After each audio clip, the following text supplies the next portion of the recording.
Eu quero então compartilhar com você essa palavra, que é baseada num texto de 1 Samuel capítulo 30, versículo de 1 a 19, que fala sobre Davi. Davi, ele está num momento assim muito importante da vida dele. E é um momento que ele está chegando ao final de um ciclo. Davi está aqui, ele tinha sido ungido rei ali aproximadamente com 15, 16 anos. Ele está agora com 30 anos. E ele tem sofrido muitos embates. São 14 anos que ele servia Saul, servia Israel. Mas vocês sabem da história, né? Saul se volta contra ele, passa a persegui-lo. E Davi então não encontra mais sossego. Ele não encontra um lugar, um ambiente em Israel. E ele então vai morar no país dos seus inimigos. Ele vai morar no país dos filisteus, cujo rei é Ax. E quando ele vai para lá, ele leva consigo, né, não só a sua família, mas a família dos homens que tinham se achegado a ele. E quando ele chega lá, nesse reino dos filisteus, Ax dá a Davi uma cidade para ele morar com seus homens, e essa cidade é chamada Ziclag. Davi está num momento assim muito difícil, porque ele se sente devedor ao rei, então ele sai para lutar a guerra do rei. Até então ele lutava, mas ele lutava com outros povos, não com Israel. Então ele lutava, ganhava a batalha, trazia os despojos, ele foi enriquecendo. Ziclag, na verdade, já tinha se tornado uma cidade muito próspera, porque Deus era com Davi, amém? Aonde Deus está tem prosperidade. Concorda comigo? Você é abençoado, você é próspero, porque Deus está com você, não é? Davi estava, a prosperidade estava, e ele avançou. Só que um dia esse rei vai fazer guerra com quem? Com Israel, o povo de Davi. E Davi sente-se constrangido a ir ajudar o rei que o tinha recebido, que o tinha abençoado. Então ele vai para lá para lutar junto com o rei contra Israel, contra Saul, não é? Olha só o coração de Davi. Que coração cheio de gratidão, é ou não é? Que coração generoso. Ele era tão abençoado que ele falou: eu não posso ficar aqui sem ir lá lutar com este parceiro, né, com esse rei. E então ele foi para esse local. E quando ele chega lá para lutar, ele é rejeitado. O rei quer, mas os príncipes lá não aceitaram que ele lutasse a guerra. Ele foi com seus 600 homens, o exército que ele tinha. E aí os príncipes reuniram e falaram: olha, nós não queremos você aqui conosco. Você pode voltar para a sua casa. E o que eu vou ler agora é exatamente o retorno dele. Ele está vindo de lá, tinha tentado lutar pelo rei que tinha acolhido, e ele está retornando para casa com os seus 600 homens para a cidade de Ziclag. E o texto diz, a partir do versículo 1 do capítulo 30, sucedeu, pois, que chegando Davi e os seus homens ao terceiro dia a Ziclag, olha, 3 dias de estrada, de caminhada. Já os amalequitas, outro povo inimigo, tinham dado com ímpeto contra o sul, Ziclag, e a esta ferido e queimado. Tinham levado cativas as mulheres que lá se achavam, porém a ninguém mataram, nem pequenos, nem grandes. Tão somente os levaram consigo e foram seu caminho. Davi e os seus homens vieram à cidade, e ei-la queimada, e suas mulheres, seus filhos e suas filhas eram levados cativos. Então Davi e o povo que se achava com ele ergueram a voz e choraram até não terem mais forças para chorar. Olha o desespero desses homens pelas suas famílias. Olha o desespero, olha o choro deles. E diz a palavra, versículo 5, também as 2 mulheres de Davi foram levadas cativas. Ainoã, a Jezreelita, e Abigail, a viúva de Nabal, o Carmelita. Davi muito se angustiou, pois o povo falava de apedrejá-lo, porque todos estavam em amargura, cada um por causa de seus filhos e de suas filhas. Porém, Davi se reanimou no Senhor, o seu Deus. Davi fez o que, irmãos? Se reanimou no Senhor, o seu Deus. Aleluias. E disse Davi a Abiatar, o sacerdote: filho de Aimeleque, traze-me aqui a estola sacerdotal. E Abiatar a trouxe a Davi. Então consultou Davi ao Senhor, dizendo: perseguirei eu o bando, alcançá-lo-ei. Respondeu-lhe o Senhor: persegue-o, porque de fato o alcançarás e tudo libertarás. Amém, irmãos? Eu vou ler aqui para você esse texto. Então nós vemos aqui que mais uma vez há um ataque do inimigo à família. A família de Davi e todas as famílias daqueles que estavam com ele. Era um ataque severo. Era um ataque que levou eles como cativos. Levou a eles tudo o que eles tinham. Levou os filhos, levou as posses, levou o gado, levou os animais que eles tinham, ovelhas, os camelos, sei lá, todas aquelas coisas que Davi tinha, a sua riqueza e todas as pessoas. E queimaram a cidade. Ele chegou, estava só cinzas naquele lugar. Olha só aqui, irmãos. O ataque às vezes tem sido tão grande na família que causa um determinado desânimo, cansaço, angústia e desespero. Talvez sua família tenha sido atacada. Eu sei que na igreja nós estamos sofrendo um ataque muito grande com os nossos filhos. Nós não temos filhos, mas eu tenho sobrinhos. Sobrinhos que foram criados conosco dentro da igreja. E esses dias eu estava tendo notícia de um deles, que foi que nós batizamos. Está morando em um país da Europa há muitos anos. E eu soube que além de mexer com prostituição homossexual, é agora entregador, traficante de drogas em um país da Europa. Fiquei pensando, que ataque. Filho do meu irmão mais velho, um homem, possivelmente um dos homens mais bons que eu conheço, meu irmão.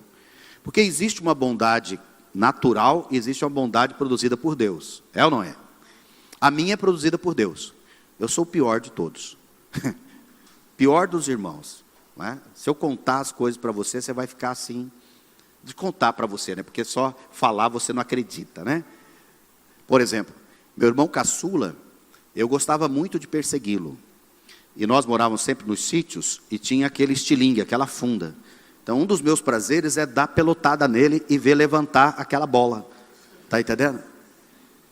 Vocês acham, né, que o pastor aqui é abençoado? É natureza humana, mal. Eu era mal. Eu lembro o dia que nós estávamos brincando lá no quintal de jogar bola, tá todo mundo agorizada. Morava aqui no interior do estado nessa época, ali com 14, 13 anos. Aí, você sabe, essa vida de sítio, né? Café da tarde, essas coisas assim, é tudo fruta, né? Então tinha muitas mangueiras. E aí eu vi uma manga muito madura, bonita, né? Cadê os cuiabanos? Até perpitolinha. Conhece perpitola? Aham. Estava até perpitolinha. E eu subi, e era uma manga bourbon, a que eu mais gosto. E eu estava chegando na manga, a 1 metro da manga, entre eu e a manga, uma caixa de marimbondo. Sabe? Aquela coisa da pantera cor-de-rosa, isso é só dos mais velhos. Taran, taran, né? Voltei, desci, e aí chamei meu irmão caçula. Vocês já imaginam o que eu fiz. Isso mesmo. Eu falei, olha, tem uma manga madurinha lá em cima. Pega ela para nós. E daí um pouco, eu até esqueci do negócio.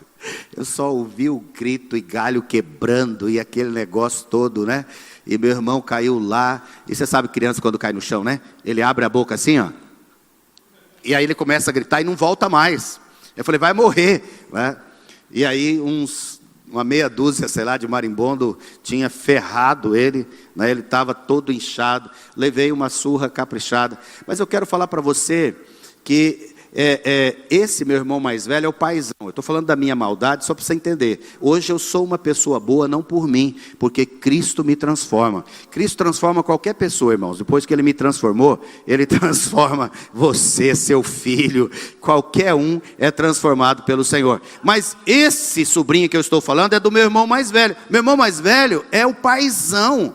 É um amor. Ele cuidou de mim, cuidou de todo mundo lá em casa. E o filho dele são as notícias que eu estou tendo.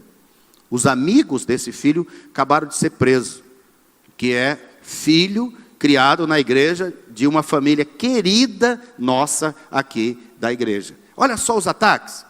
É desanimador. É desanimador. Você cria os filhos, você, não é, cuida deles, você alimenta, você protege, você educa, você deixa de viver os seus sonhos para investir neles. Tem um custo enorme. Eu estou falando porque o fato de eu não ter filhos, eu percebo que consigo até mesmo ter uma qualidade de vida diferente daqueles que têm filhos. Porque os filhos realmente têm um peso. Os filhos realmente tomam toda uma atenção. Mas o que nós estamos vendo? Um ataque terrível nos filhos. Outro ataque que nós estamos vendo? Nos casamentos. Meu Jesus, tenha compaixão de nós. Como os casamentos têm ganhado um caráter de descartabilidade tão grande. Você que está aqui, que está no segundo, terceiro casamento, não se ofenda com as minhas palavras.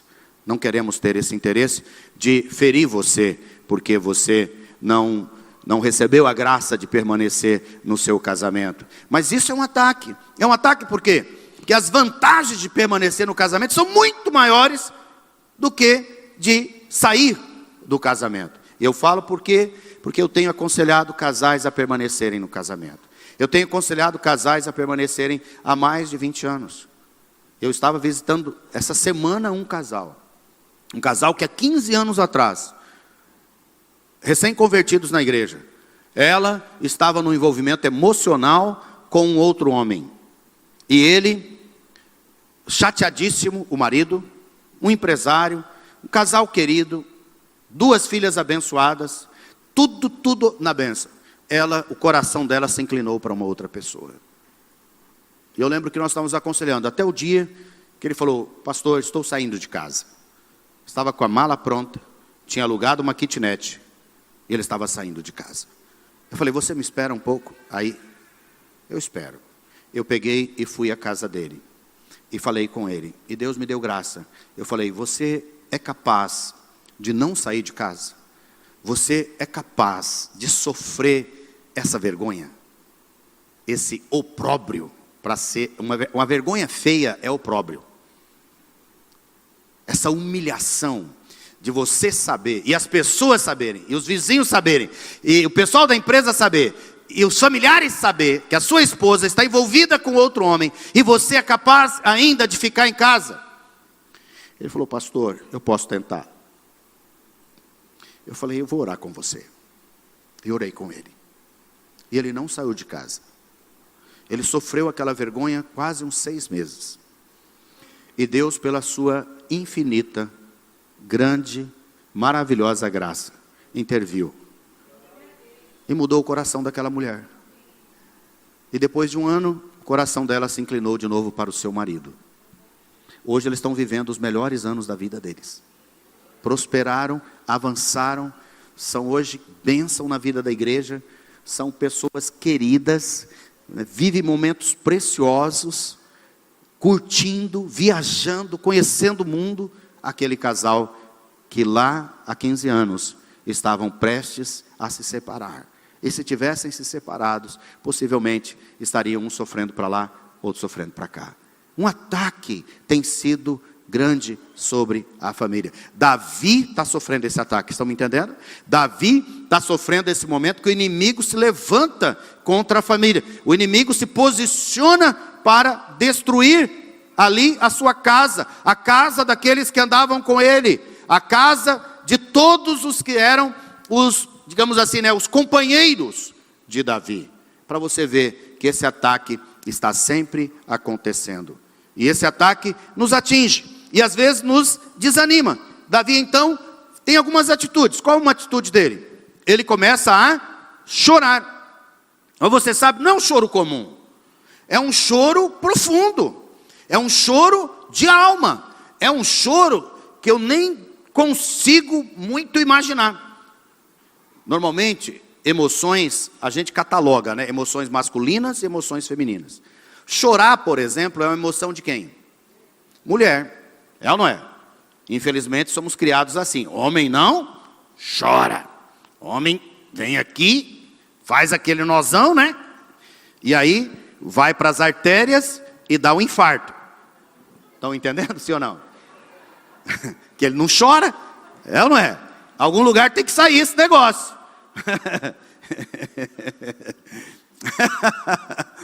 Mulher, graças a Deus, são as que têm menos infarto. Por quê? Porque chora, né? O negócio apertou, ela já... E aí liga para a amiga e chora com a amiga ainda, né? E liga para quem puder e chora. Eu vou dizer para você, eu estou fazendo alguns apartes aqui, tá? Estou saindo um pouco do foco da mensagem, mas eu gostaria de falar uma palavra para os homens nessa noite. Há uns 12 anos atrás, eu fui num congresso do MAP, em Belo Horizonte. Estava o Gary Oliver. Gary Oliver escreveu um livro, chama Homens de Verdade. Eu aconselho todo homem a ler esse livro, Homens de Verdade. E sabe o que Gary Oliver fala nesse livro?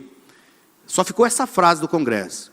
Não sei se o pastor Gleison é assim. Eu sempre falo, Senhor, pelo menos uma frase fique de qualquer congresso para mim. A frase era: emoções não têm sexo. Emoções não têm sexo. Saí de lá liberto. Então, se eu preciso chorar, eu abro o bocão e choro. Entendeu? Se eu preciso me entristecer, eu me entristeço. Estão entendendo? Se eu preciso ser vulnerável, eu sou vulnerável. Emoções não têm sexo. Isso mostra que Davi é isso. Se vocês não sabem, quem eram esses 600 que andavam com Davi? Tem uma biografia sobre eles. Eles eram homens endividados. O texto lá diz que eles eram os endividados, amargurados de espíritos, e os caras cheios de problema. Eles eram os persona não grata da sociedade. Uma cambada de ladrões, entendeu? Era gente que devia para o governo, era gente, tudo, pessoal que era, sabe aquele pessoal que fica prometido de ser executado de morte, e tinha que fugir? Era essa galera. Imagina o tipo de brutamontes que eram, imagina o tipo de homem que eram. Mas estes homens, diz a palavra, que se juntaram a Davi num choro, eles choraram até não ter mais forças. Estão me entendendo? É um negócio de louco, é um negócio de louco. Ou seja, naquele momento, eles tomam, né, para si, porque a situação é desesperadora. É desesperadora. A situação que nós estamos vivendo em relação à família, em um determinado sentido, é desesperadora. É desesperadora. O desrespeito, a desonra dos filhos para com os pais é desesperador. Falta de tudo. Falta de tudo. Não dá nem para falar. Você vai falar de educação? Falta educação. São todos mal educados. Egoístas. São o centro do mundo. Faz pai pagar mico todo dia. Maltratam os pais. Roubam os pais. Coisa terrível. Roubam os avós. Fica ligado. Um tempo desse atrás eu estava no banco, num caixa eletrônico, e fiquei observando uma ação. Era uma senhora bem idosa, com seu neto. E como eu estava do lado, no caixa do lado, eu fiquei prestando atenção. Sabe o que ele estava fazendo? Fazendo um empréstimo consignado no nome da avó. E conversando com ela: não, vó, isso não vai ter problema e tal, eu vou pagar, e papapá, e papapá. Eu falei: ô Jesus, ô vontade de intervir. O moleque estava acabando de dar um golpe na avó dele. Ia pegar o dinheiro, e a grande maioria pega o dinheiro e não paga o empréstimo. Conhece gente assim? Conhece situações assim? Estou errado? Infelizmente, é o que está acontecendo. É um desespero. É um desespero. Então, a situação é muito grave. Algumas coisas rápidas. Primeiro, reconheça que a sua casa é um tipo de campo de batalha. A palavra diz que eles tinham dado com ímpeto contra o sul e contra Ziclag, e a esta feriram e queimaram. Ou seja, nós estamos numa guerra, queridos. Com certeza o fim dessa guerra é vitorioso. Amém? É de gente vencedora. A gente vai ver que o fim disso é vitória. O fim disso é Davi buscando sua família, buscando a família de todo mundo e todos os despojos, não é? E voltando com bênção. E mais do que bênção, ele volta e durante 14 anos ele está lutando uma luta dos outros e uma luta em glória. Mas normalmente 2 semanas depois, ou seja, 14 dias depois, aquele rei amalequita, o rei filisteu, que tinha ido para a guerra, matou Saul, matou seus filhos, e agora, 2 semanas depois, Davi está assumindo o trono. Estão me entendendo? Muitas vezes nós estamos numa luta tão grande, você está prestes a desanimar com a sua família. Você já tem anos lutando com isso. Davi não desanimou. Nos 48 minutos do segundo tempo, ele se levanta, pede a graça de Deus e vai para a luta pela sua família. 2 semanas depois, aquilo que demorou 14 anos, estava sendo colocado na mão dele, o reino de Israel. Estão entendendo? Irmãos, quem sabe é nessa semana, é daqui 14 dias, um mês, sei lá. Tudo isso que você está esperando, o Senhor pode liberar sobre a sua vida. Creia nisso. Não desista da sua família. Não desista dos seus filhos. Não desista do seu casamento. Não desista. Eu tenho um pastor já que aposentou, que jubilou. Ele tinha uma frase que sempre me abençoava. A frase dele era: não desista. Quem insiste, alcança a bênção. Eu gravei isso para mim. Tem mais de 20 anos. Não desista. Quem insiste, alcança a bênção. Davi, ele está ali naquela situação difícil, né? Famílias têm as suas áreas de vulnerabilidade. Uma delas é o dinheiro, né? O texto diz que ele veio para saquear, o inimigo veio para saquear, roubar a riqueza. Quantos ataques, né, a família tem tido na área financeira? Quantas famílias estão passando por necessidades? O inimigo tem vindo, né, com força nessa área. Nós estamos vivendo os momentos mais difíceis da nossa nação. Maior índice de desemprego dos últimos anos. Mais de 14 milhões de desempregados. Aqui não conta a galera, né, que está fazendo bico. Que é contado como empregados que estão trabalhando. Nós estamos sofrendo muito. É muito raro você encontrar uma família que não tenha um desempregado. É muito raro você encontrar um núcleo familiar que não esteja passando por dificuldades. É um ataque do inimigo. Oremos pela nossa nação. Oremos pela sua família. Ore pela sua família. Nós vamos orar hoje à noite pela sua família. Para Deus te guardar, te proteger, abrir portas para você. Né? Os filhos nós já falamos, né? Os amalequitas levaram os filhos cativos. Né? Deus não nos deu filhos para viver nesse cativeiro. Estava almoçando com meu irmão hoje. E olhando para ele, né, e nós conversando sobre isso. Falei, vamos orar. Deus não nos deu filhos para viver em cativeiro. Filhos são herança do Senhor. É a promessa dele. Não é? Não vamos permitir que esses ataques roubem essa herança que o Senhor nos deu. Outra coisa, a saúde. Né? A palavra do Senhor diz que Davi ficou muito angustiado. Toda angústia gera doença. Doenças psicossomáticas, doença da alma. Quantas vezes nós estamos com casais e pessoas em profunda depressão dentro da casa? Por todos esses ataques. A vida conjugal levou as mulheres cativas, os relacionamentos, não é? Olha só, aqueles homens que andavam com Davi, até aquela crise, eles honravam a Davi e eram leais a Davi. Quando houve o ataque às famílias deles, eles se levantaram contra Davi. E diz a palavra que eles se levantaram para apedrejar a Davi. Vocês estão entendendo? Quando o inimigo ataca, até os relacionamentos de amizade, lealdade são destruídos. O ataque do inimigo, ele atinge várias proporções.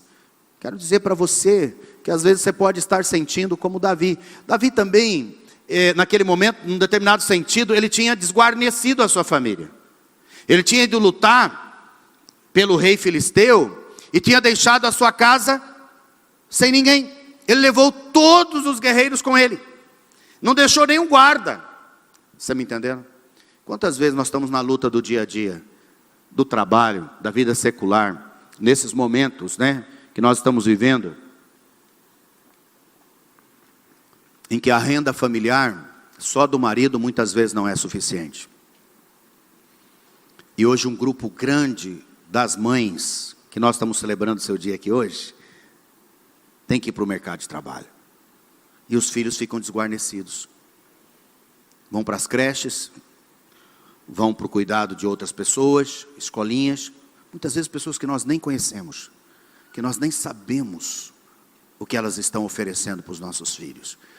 Mas a necessidade é grande. A necessidade financeira, a necessidade em casa é tão grande que você precisa ir. Aí, você vai ver as estatísticas. Eu não sei quanto que a igreja aqui tem trabalhado com as crianças, mas Deus tem nos despertado para trabalhar com as crianças. Hoje nós somos 6 endereços, 5 aqui, 4 em Cuiabá, 1 em Várzea Grande e outro em Leverger. Somos 6 igrejas, trabalhamos juntos. Nós ministramos hoje a 700 crianças todas as semanas, através de grupos pequenos, células infantis. E levamos elas para retiros de finais de semana. Este ano estamos fazendo 8 retiros de finais de semana com as crianças. 45 a 50 crianças cada final de semana. Mais ou menos 350 crianças são ministradas de maneira profunda por ano, através do trabalho que as irmãs desenvolvem com as crianças. E dessas 700 crianças, das que vão no retiro, mais ou menos 350 a 400 por ano, 60% delas sofreram abuso sexual. É assustador. Os pais não sabem, ninguém sabe. As crianças sofrendo, entristecidas, feridas, magoadas, deixada nas mãos das pessoas que você nem sabe. Um casal de crianças de uma mãe que estava chegando para a igreja, frequentando nossas células e no retiro. Esse casal, o menininho já na faixa de uns 8 anos. E eles tinham ficado com o avô para os pais trabalhar. Na verdade, ela era uma mãe solteira. Então, ela tinha deixado com o avô para ela poder trabalhar. Ela deixou o casalzinho, o menino e a menina um pouquinho mais nova. Que também, seus sobrinhos, um outro casalzinho, que na mesma situação tinha ficado para o avô cuidar. Só que o avô é um homem ímpio, né? E ele tinha a prática de assistir filmes pornográficos. Então, ele mandou as crianças para lá, não sei o quê, e ele ficou assistindo o filme. E as crianças ficaram lá, né, curiosas, vendo o filme. Aí, quando o avô foi fazer alguma coisa lá, eles foram lá e ligaram o filme às crianças. Eles ficaram sozinhos. Os 4, 2 meninos, 2 meninas, primos uns do outro. E sabe o que ele falou? E nós então começamos a fazer um com o outro aquilo que nós víamos no filme.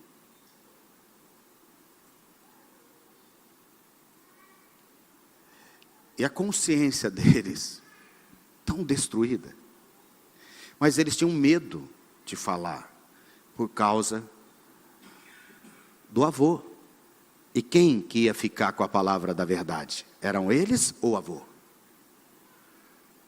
Mas num espaço desse que é preparado para as crianças, elas receberam cura, perdão, graça de Deus para se levantar. Mas o que eu quero dizer é que o ataque está tão grande que nós nem temos ideia do que está acontecendo. Nós nem temos ideia. Só quando você chega um pouco mais perto, está entendendo? Só quando você se aproxima um pouco mais. Eu quero dizer para você, nós estamos vivendo um momento muito crítico com as nossas famílias. E se você foi como eu fui abusado na minha infância por um vizinho. Na verdade, por 2 vezes. Carreguei comigo esse trauma por décadas. Por décadas. Tinha enorme dificuldade de me relacionar por causa disso. Passar por um processo de restauração, passar por um processo de cura, para poder ganhar equilíbrio, ganhar sanidade. Acabei desenvolvendo, desde os 7, 8 anos de idade, o vício da pornografia e da masturbação. Isso me consumiu por décadas, por causa desse abuso. Então, se você é alguém que passou, entende do que eu estou falando, nós temos que defender. E olha que era numa época que meus pais, minha mãe ainda ficava em casa. Mas ela tinha 6 filhos, mais 2 tias, crianças que cuidava. Então ela cuidava de 8 crianças. Como conseguiria cuidar? É ou não é? Quero dizer para você, o ataque tem sido grande. Nós precisamos pedir aos anjos do Senhor para nos ajudar, para guardar a nossa casa, porque nós estamos desguarnecendo a nossa casa quase o tempo todo, é ou não é? Por mais cuidadosos que nós tentemos ser, nós estamos, em muitos momentos, nós estamos deixando nossa casa desprotegida. Davi, parte desse choro dele, eu entendo que parte desse choro tem uma determinada culpa, condenação, porque ele tinha ido lutar a guerra de um rei inimigo e deixado a sua casa. Olha aqui para mim, eu não trouxe e nem quero te trazer culpa e condenação aqui nessa noite. Estão me entendendo? Se você tem lutado, se você às vezes tem desguarnecido, desprotegido a sua família, eu não estou aqui para te trazer condenação nem culpa. Eu estou aqui para te dizer que a graça de Deus te alcança. O favor do Senhor é sobre a sua vida. E Ele vem em resgate da sua família. Mesmo que você a desprotegeu como Davi desprotegeu. Mesmo que você foi lutar causas de outros e deixou a sua família.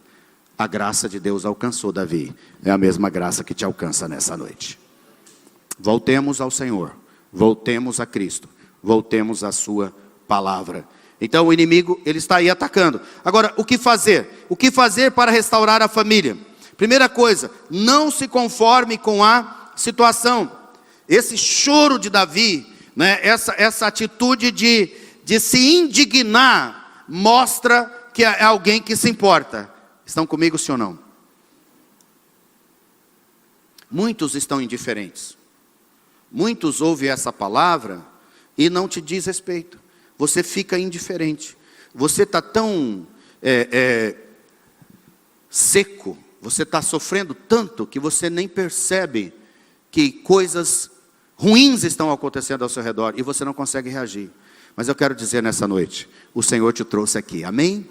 Para você reagir, para você se importar, para você se levantar. Nem que se comece com um choro de culpa, mas que ele vire num choro de arrependimento. Que ele vire num choro de metanoia, de mudança da mente. Que nessa noite, né, o Senhor nos desperte, não porque é o mês da família, mas o Senhor nos desperte para ser uma igreja de famílias. Que o Senhor nos desperte para cuidar das nossas famílias. Que o Senhor nos desperte para guerrear pelas nossas famílias. Que o Senhor nos desperte, se for necessário, tirar um tempo de choro pelas nossas famílias. Um tempo de arrependimento. Um tempo de perceber o nosso descaso. Um tempo de perceber a nossa displicência. Um tempo de perceber a nossa incapacidade. É verdade, eu gostaria de estar ajudando muito mais. Eu gostaria de estar muito mais proativo em relação a isso. Mas eu confesso, eu tenho limites.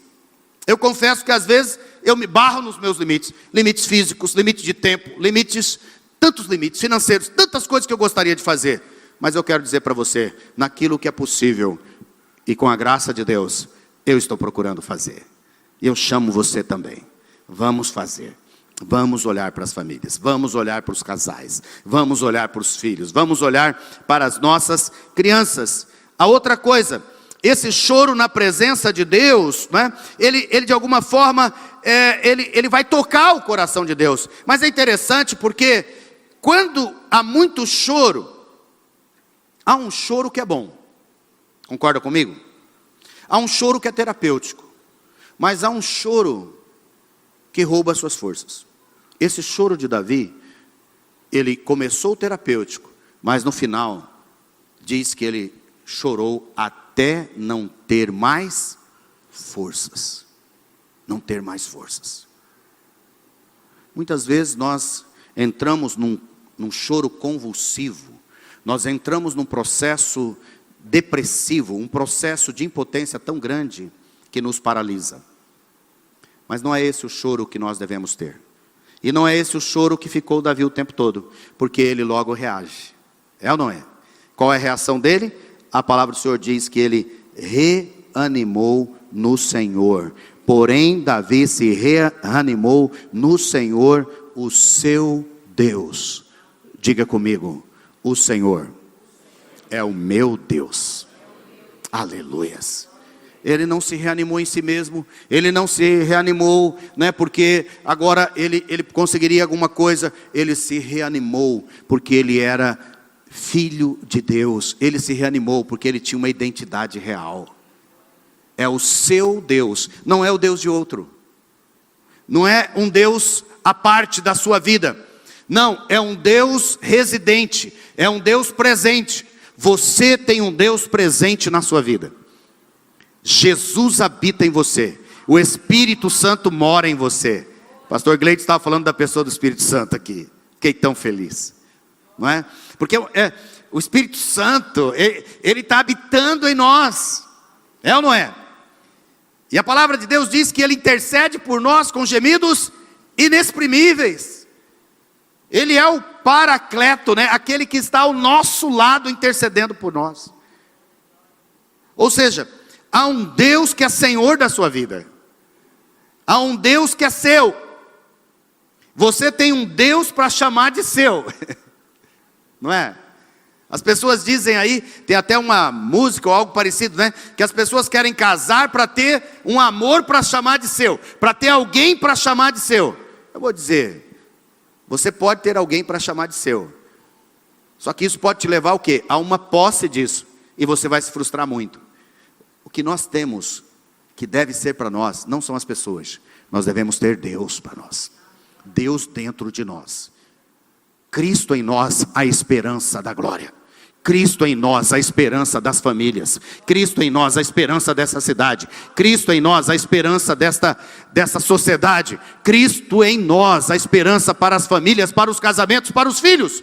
Cristo em nós. Davi, no momento, né, de lucidez, no momento de fé, no momento de percepção da sua situação, diz a palavra que ele se reanimou. Reanimar, a palavra ânima aqui é vida, é animal. Daí vem essa expressão da força. Ele recebe força de quem? Do seu Deus.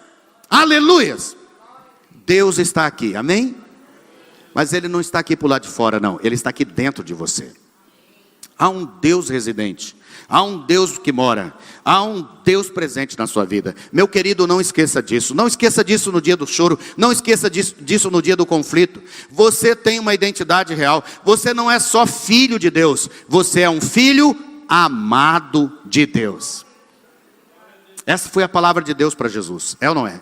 No dia do seu batismo, ouviu-se uma voz do céu que dizia: eis aí o meu filho amado em quem eu tenho prazer. Filho amado em quem eu tenho prazer. Quantas coisas Jesus já tinha feito? Ministerialmente falando. Quantas realizações ele já tinha feito até aquele dia? Nada. O seu valor não é pelo aquilo que você faz. O seu valor é por aquilo que ele fez. Estão me entendendo? Você tem valor, não é pelas coisas que você produz. Você tem valor por aquilo que Deus realizou para que você se tornasse filho dele. Você tem valor, não é porque você morre e sacrifica por alguém. Você tem valor porque Cristo morreu e se sacrificou por você. Estão me entendendo? Você é um filho amado. E ele repete isso na transfiguração, quando os discípulos sobem lá ao monte. Que eu quero dizer para você, que o inimigo ele vem, só que ele vem de maneira desvirtuada. Porque quando ele vai tentar a Jesus lá em Lucas 4, no deserto, por 2 vezes ele vai falar: se tu és o filho de Deus, peça para que essas pedras se transformem em pães. Ou peça para que os anjos te guardem ao você pular daqui. Ele esqueceu de uma palavra, sim ou não? Qual a palavra? Qual a palavra que o diabo esqueceu? Daquelas que Deus tinha falado sobre Jesus? Amado. Fala a pessoa do seu lado. Amado. Ou amado. Ou amada. Fala para ele. Fala para ela. Você é amado. Você é amada. Você sabe por quê? O diabo não falou. Ele não tem poder de tirar o amor de Deus da sua vida. Você é um filho amado. Se apegue nessa identidade. Porém, Davi se reanimou no Senhor, o seu Deus. Ele se reanimou porque ele havia perdido o ânimo. A segunda coisa, busque a Deus em oração. Então consultou Davi ao Senhor dizendo: perseguirei o bando, alcançá-lo-ei. Irmãos, é tão poderoso isso aqui, porque diz a palavra que ele mandou trazer o sacerdote Abiatar. Pastor, quem que consultava o Senhor? Eram os sacerdotes. Davi, ele não era da família sacerdotal, mas ele falou: traz aqui a estola, o colete sacerdotal. E Davi tomou o colete, vestiu o colete, consultou ao Senhor e obteve a resposta de Deus. Meus queridos, Hebreus nos diz que o Senhor Jesus, ele já abriu o caminho através da sua carne. Não é mais por sangue de bodes, não é mais por sangue de cordeiros, não é por mais nenhum sangue, é pelo sangue de Jesus. Ele abriu o caminho. E a palavra nos diz que nós agora podemos entrar com intrepidez, com ousadia. Aonde? No lugar santo? Não, no santo dos santos, na presença de Deus. Você e eu estamos livres para entrar na presença de Deus. Amém? Davi, aleluia, pode aplaudir ao Senhor. Pode aplaudir ao Senhor. Davi entendia da graça de Deus. Davi era um homem liberado na graça de Deus.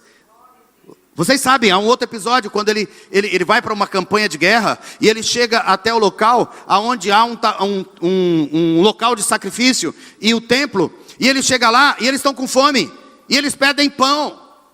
Davi pede pão ao sacerdote. O sacerdote fala o seguinte: só tem um pão aqui. Qual que é o pão? O pão da proposição, chamado pão santo, o pão consagrado, que quem podia comer? Só a família sacerdotal. Davi pega o pão e come. Há um pão que é o corpo de Cristo, que foi ferido pelas suas e as minhas transgressões, pelas minhas feridas, pelas minhas enfermidades. O castigo que nos traz a paz estava sobre ele, e pelas suas pisaduras nós fomos sarados.